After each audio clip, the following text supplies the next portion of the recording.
मनोज जी कह रहे हैं बीजेपी आप बीजेपी को पूरी तरह से नकारने की कोशिश कर रहे हैं। जब हिंदुओं के लिए कोई खड़ा होने की हिम्मत नहीं कर पा रहा था, उस वक्त केवल बीजेपी खड़ी थी, बीजेपी ने जो त्याग दिया। चलिए आपको पॉइंट वाइज बताता हूं। आप बीजेपी को पूरी तरह से नकारने की कोशिश कर रहे हैं क्योंकि बीजेपी ने कांग्रेस के पूरे पॉलिसी को अडॉप्ट कर लिया, प्रो मुस्लिम पॉलिसी। जब हिंदुओं के लिए कोई खड़ा होने की हिम्मत नहीं कर पा रहा था, हिंदुओं के लिए संघ के बीएचपी और बजरंग दल खड़ा हुए, जिसको गुजरात में खत्म कर दिया भाजपा की नरेंद्र मोदी सरकार ने। हिंदुओं के लिए खड़ा होने की कोशिश किया युवा वाहिनी ने यूपी में, उसे भाजपा की वर्तमान योगी मोदी सरकार ने खत्म कर दिया। ये फैक्ट आप सुनते जाइए, सब फैक्ट सुनिए। हिंदुओं के लिए जब कोई खड़ा नहीं हुआ, भागलपुर दंगे में संघ और बीजेपी का कोई योगदान नहीं है हिंदुओं के लिए खड़ा होने में। मेरठ मलियाना के दंगे में जो हिंदुओं के लिए खड़ा होने में संघ भाजपा का कोई योगदान नहीं। ठीक है, अभी दिल्ली के दंगे, अभी के दंगे में संघ भाजपा का कोई नेता गिरफ्तार हुआ हिंदुओं के पक्ष में लड़ते हुए? कोई मरा अंकित शर्मा हिंदू? कोई? आप बताओ जरा। चलिए और आगे बढ़ते हैं। बंगाल में जहां 80,000 से 1 लाख हिंदू के पलायन हुए, कोई संघ भाजपा गिरफ्तारी दिया? जैसे महात्मा गांधी ने भारत विभाजन के समय गिरफ्तारी नहीं दी थी, वैसे बंगाल में 80,000 हिंदुओं के पलायन में कोई संघ भाजपा ने गिरफ्तारी दी?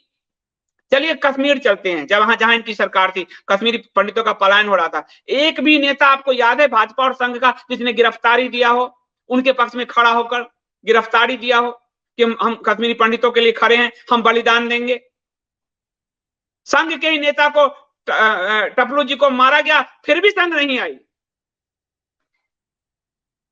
जैसे आज हिंदुओं के लिए खड़े नूपुर शर्मा को भाजपा के ही नेता फेंक दिया गया, भाजपा संघ का कोई नेता उनके पक्ष में खड़ा हुआ।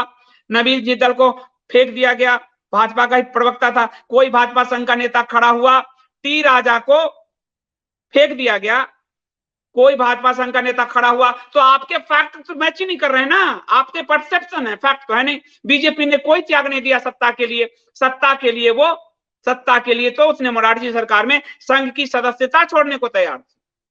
वाजपेयी जी पढ़ लीजिए। और दीनदयाल उपाध्याय की मौत में किनके नाम आए वो पढ़ लीजिए। सत्ता के लिए जब मोरारजी देसाई की सरकार थी और चौधरी चरण सिंह गृह मंत्री थे, तो चौधरी चरण सिंह को यह आश्चर्य हुआ कि जब अल्पसंख्यक आयोग बनाया जा रहा था तो 90 सांसदों वाली ये हिंदू जनसंघ पार्टी विरोध क्यों नहीं कर रही थी? तो वो सत्ता में बने रहना चाहते थे, इसलिए कोई त्याग नहीं।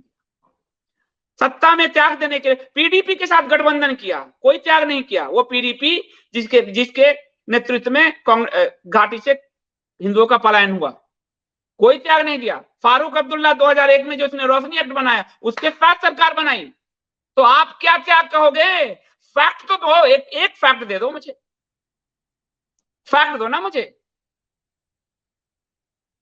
मैं तो इतने फैक्ट आपको जुड़वा दिया। पूरी कांग्रेस हो चुकी, उसके डीएनए में कांग्रेस हो चुका है, पूरी सच्चर कमेटी हो चुकी है भाजपा खुद ही।